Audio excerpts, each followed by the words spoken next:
So I've been having a problem printing out this little grace figures where using the support interface material so these will separate easier from the supports, when it gets to this arm, it just doesn't want to stick.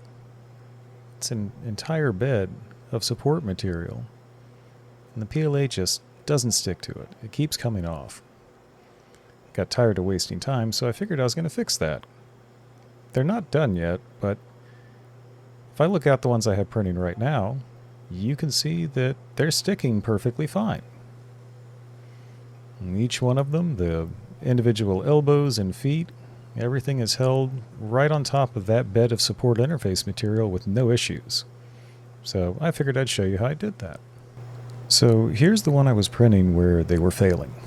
And if I come in and look at them and take a look at the preview, one of the things to look for in this, you've got the light green for your supports. The dark green is my support interface material. That's that breakaway support material that the PLA doesn't stick to. And if I scroll down and look at them, we'll start over here at the very, very bottom. Got where he's actually touching the build plate. Tiny little surface. That's not a problem. He's going to stick. But when I scroll up a little bit, get a couple layers in, look down here at where the first foot comes in, got just the tiniest little bit of actual material touching that support interface. That's not enough. It's not going to stick on there. It's just too small. As it builds up a little bit more, maybe you get lucky, maybe not. The ones I was printing, the first one over here on the right, it failed right here, so I canceled it. These two, the center and the left, they succeeded. They kept the foot. But then later, when it got up to the elbow on his right arm, scroll up a little bit more here, does the same thing. It's going to build up that support interface material, and there's just the tiniest little bit of material that's actually being printed for the model. That's just not enough. It won't grab, it won't hold, and when that comes loose, it's going to start spitting stuff all over the rest of the print. It's going to ruin this feature, so it wasn't working for me. And on all three of them, it failed on this elbow. Now, I've printed these before, and they worked okay, but for whatever reason, I'm having troubles now. It's a different filament, so, okay, well, I wanted to figure this out. How can I make this more reliable? And looking over here, I've got just the one guy.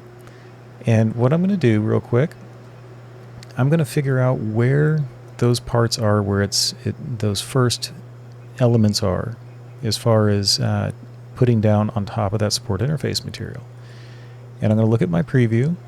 And a great little trick for this, I'm going to turn on only view one layer.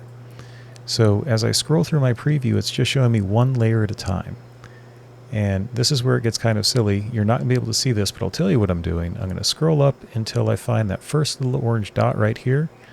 I'm going to put my finger right there on the screen, go back to prepare, and now I can tell it's this little blob right here. So now I have my target. I know where I want to put something. And I can repeat that process again. If I come over here and look on the right for the elbow, I can scroll up until I find the elbow, and then even further up when I find that floating foot. Scroll up a few more times. Right here, this is where I'm going to want to try and tie into that.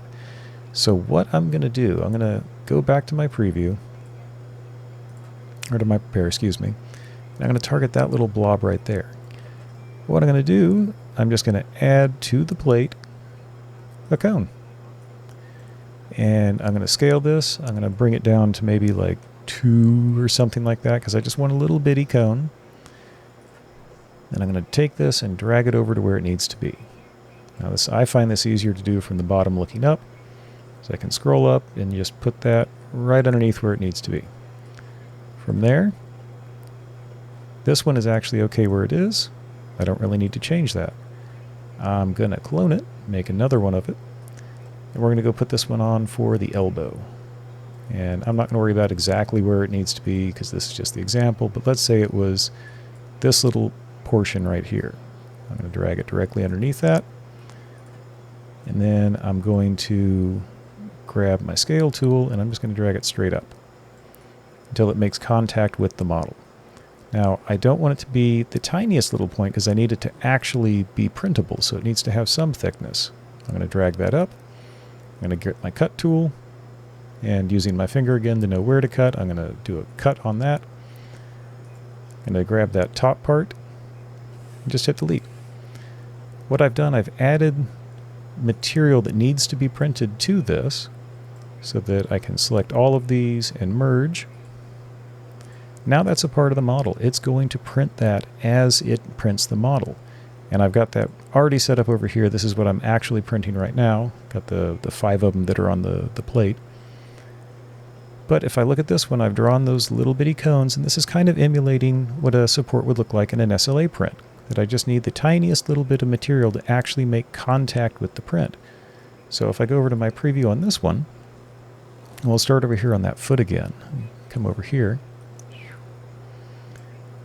I've got my little cone on the build plate, and it's going to build up with the supports and leave a gap for it. And then right at that layer, I'm going to get just a tiny little bit of my normal, regular material, and then it can print the model on top of it. This is a tiny, tiny little interface. I mean, we're looking at something that's 0.5 millimeter maybe. It's very, very small, so that'll either snap off real easy, or I can clean it off with a knife or a pair of snips or something like that. But what that does is by having something that the model can bond to there, this little piece will be able to stay in place. And then I repeated that process over here for the elbow as well.